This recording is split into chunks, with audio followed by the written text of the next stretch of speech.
उन्होंने इस संविधान को बदलने के लिए अपनी ओर से कोई कोर कसर नहीं छोड़ी, निभाई। और संविधान जो हमारा सब कुछ है, आत्मा है इस देश की, उस संविधान को हम नहीं बदलने देंगे।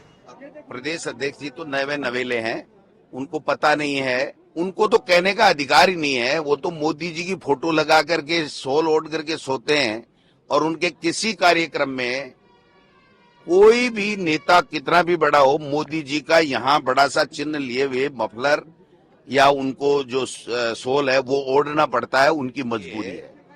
बीजेपी प्रदेश अध्यक्ष जी तो नवे नवेले हैं, उनको पता नहीं है किस प्रकार से महात्मा गांधी जी ने देश की आजादी के लिए संघर्ष किया। पंडित जवाहरलाल नेहरू जी जेल में गए, इंदिरा जी और राजीव जी का बलिदान हो गया, और वो इस तरीके की बातें करते हैं।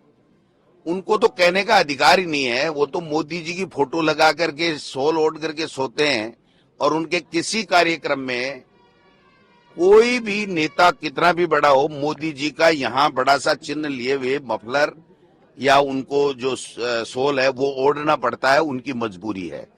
तो वो किसको खुश कर रहे हैं? हम तो इस देश की आजादी से लेकर के जो स्वर्णिम भारत हम देख रहे हैं, उसको बनाने के लिए जिनका योगदान है, जिन्होंने त्याग, तपस्या और बलिदान जिनका इतिहास है, और उस कांग्रेस पार्टी के लिए, जिस कांग्रेस पार्टी ने की स्थापना ही इस देश को आजाद कराने के लिए हुई, और तब ये जो मदन राठौड़ साहब की जो पार्टी वाले लोग हैं, जो आरएसएस के लोग हैं, वो किस प्रकार से अंग्रेजों से मिले हुए थे और किस प्रकार माफी मांग मांग करके जेलों से बाहर आकर के और मुखबिरी का काम करते थे, ये इतिहास के पन्नों में दर्ज है।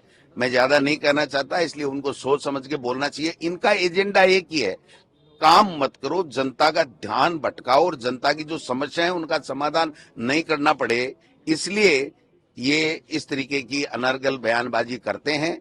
और उनको जवाब देना चाहिए कि क्या जो मोहन भागवत जी ने, जो आरएसएस के प्रमुख हैं, उन्होंने ये कहा है कि असली आजादी तो राम मंदिर जिस दिन बना उस दिन मिली इस देश को, क्या वो इस बयान से इत्तेफाक रखते हैं?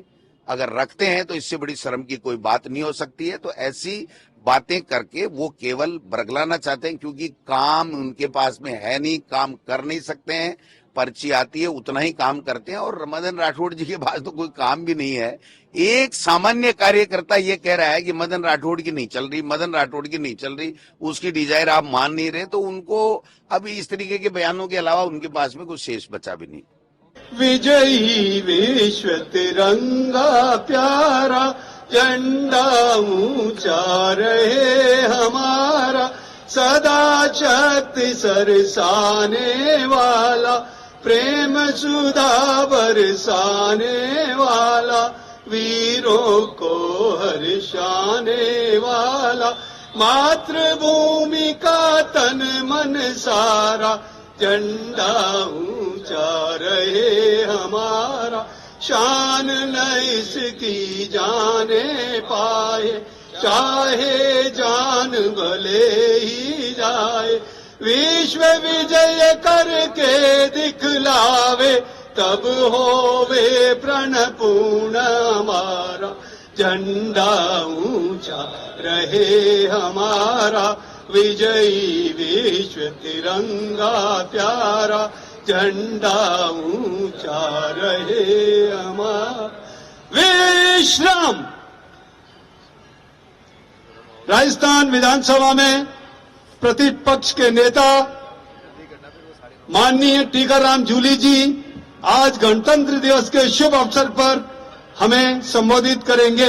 माननीय परम सम्माननीय हमारे प्रदेश अध्यक्ष आदरणीय गोविंद सिंह जी डोटासरा साहब, सम्मान्य हमारे जिला अध्यक्ष आर तिवारी जी, हमारे सभी मंचासीन कांग्रेस पार्टी के सभी वरिष्ठ नेतागण, सभी पदाधिकारीगण, यहाँ उपस्थित सभी सम्माननीय बुजुर्गों, मेरी माताएं बहनें, युवा शक्ति, प्यारे बच्चों और पत्रकार बंधुओं, सभी अधिकारी कर्मचारीगण, सर्वप्रथम आप सब लोगों को विश्व के सबसे बड़े गणतंत्र दिवस की बहुत बहुत बधाई और शुभकामनाएं देता हूं।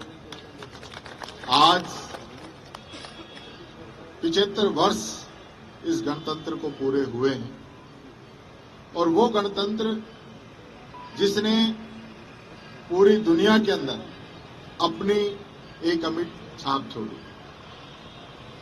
हमारा गणतंत्र सबसे बड़ा और सबसे मजबूत इसलिए भी है कि ये सब लोगों के लिए समानता का अधिकार देता है। अगर हम याद करें अमेरिका जैसे देशों को जो अपने आप को आज दुनिया का सबसे मजबूत देश कहते हैं, तो उनके अंदर भी सब लोगों को समानता का अधिकार, विशेष रूप से महिलाओं को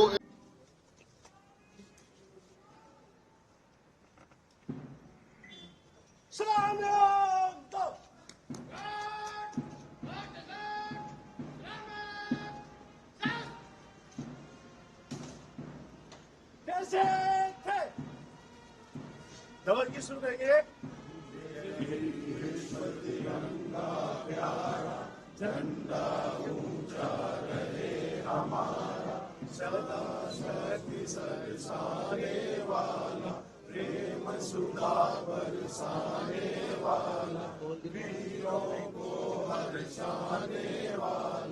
मातृभूमि का तन मन सारा झंडा ऊंचा रहे हमारा।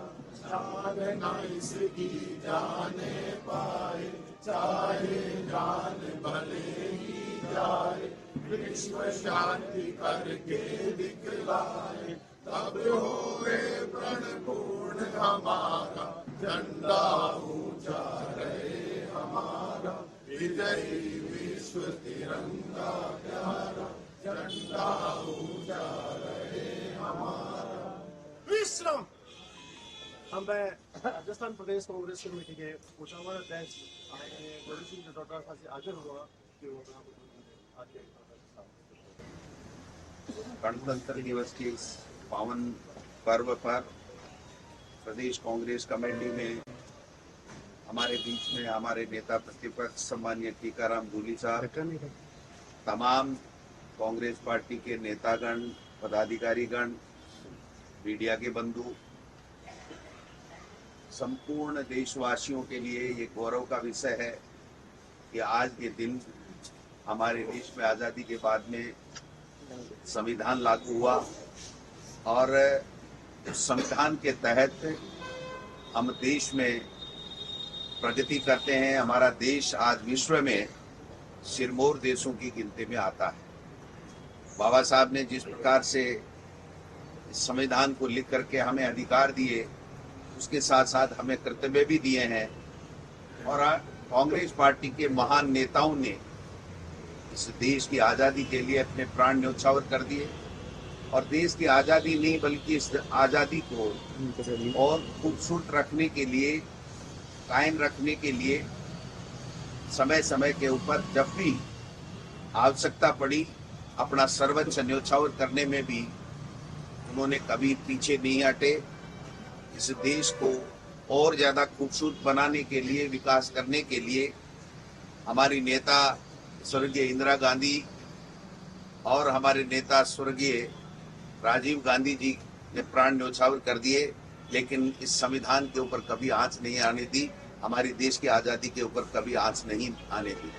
लेकिन आज जिस प्रकार से जो केंद्र में सत्ता में बैठे हुए लोग हैं, उनके एसोसिएट आरएसएस के मोहन भागवत जी इस संविधान को, हमारी आज़ादी को चैलेंज करने का काम कर रहे हैं। देश में सत्ता में बैठे हुए लोग आज इस संविधान को बदलने के लिए उत्सुक हैं और अपनी तरफ से कोई कोर कसर नहीं छोड़ रहे हैं। ऐसे समय में इस संविधान को, इस लोकतंत्र को और इस देश को मजबूती देने के लिए हम सब कांग्रेस के कार्यकर्ताओं का ये धर्म बनता है, ये फर्ज बनता है कि जिस देश की आज़ादी और संविधान लागू करने में कांग्रेस पार्टी के महान नेताओं का, कार्यकर्ताओं का योगदान रहा है और इसलिए उनको बचाने के लिए हमें हमेशा तत्पर रह करके इस देश में कैसे लोकतंत्र मजबूत हो, कैसे संविधान मजबूत हो, कैसे संविधान की पालना होती रहे, इस दिशा में काम करना चाहिए। क्योंकि ऐसे लोग जो आजादी के समय जिनकी भूमिका नगण्य थी, वो आज देश में सत्ता में आ गए हैं, तो उनका एक ही प्रयास रहता है कि कैसे इस संविधान को बदला जाए। आपने देखा होगा कि अब की बार के जो चुनाव थे लोकसभा के, उसमें एक ही मुद्दा भारतीय जनता पार्टी का, जो केंद्र की सत्ता में बैठी है और आज राजस्थान में भी उन्हीं की सरकार है, उन्होंने इस संविधान को बदलने के लिए अपनी ओर से कोई कोर कसर नहीं छोड़ी। उन्होंने देश के लोगों को बरगलाने के लिए अपने कई एजेंडे चलाए, लेकिन इस देश की जनता ये समझती है कि आजादी क्या है, किसने आजादी में दिलाने में अपनी महत्वपूर्ण भूमिका निभाई और संविधान जो हमारा सब कुछ है, आत्मा है इस देश की, उस संविधान को हम नहीं बदलने देंगे और उनको मुंह की खानी पड़ी। ऐसे में हम सब लोगों को अब ये चारों तरफ आप देख सकते हैं कि देश में भी और प्रदेश में भी जो भी संविधान को बदलने वाली बातें होती हैं, उसको घुमा फिरा करके किस प्रकार से अपनी जो बात करने का उनका तरीका है, वो जनता को बरगलाने का काम करते हैं। ऐसे में हमारा धर्म, हमारा फर्ज ज्यादा बन जाता है और हमको गांव में, ढाणी में, सब लोगों के बीच में जाकर के इस संविधान की रक्षा करने के लिए, इस संविधान को और मजबूत करने के लिए और संविधान के तहत जो हमें लोकतंत्र मिला हुआ है, उस लोकतंत्र की मजबूती के लिए सब लोगों को काम करना है। आज हम पूरे प्रदेश और देशवासियों को इस गणतंत्र दिवस की बहुत बहुत हार्दिक और बधाई और शुभकामनाएं देना चाहते हैं। आप सब लोग पधारे हो, हम सब मिलकर के इस देश को मजबूत बनाएं, संविधान को मजबूत रखें, संविधान को बचा के रखें, संविधान के मुताबिक इस देश में लोक कल्याणकारी कार्य हों, सब लोग 36 कौमों के लोग सब मिलकर के एक साथ भाईचारे के साथ में रहें, प्यार फैले, नफरत ना हो, इस दिशा में हम सबको काम करना है। आप सब लोग आए हो, आपको पुनः बधाई और बहुत बहुत शुभकामनाएं। धन्यवाद। जय हिंद, जय भारत। राष्ट्रगान शुरू करेंगे।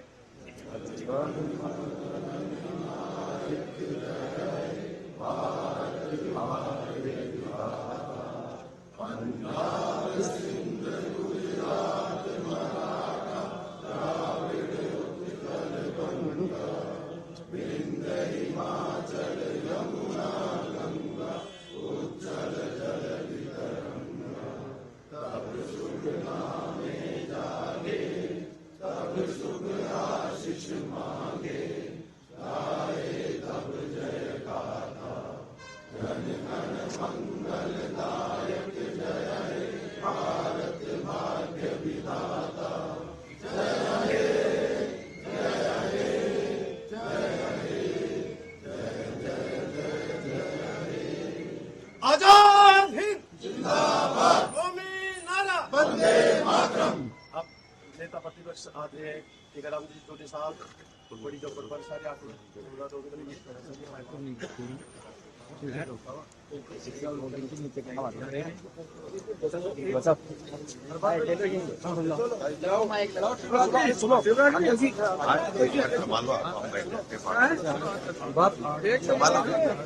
आपने जो बोला दोनों बोलो, थोड़ा सा बोल दो, आपने जो बोला तो बताओ।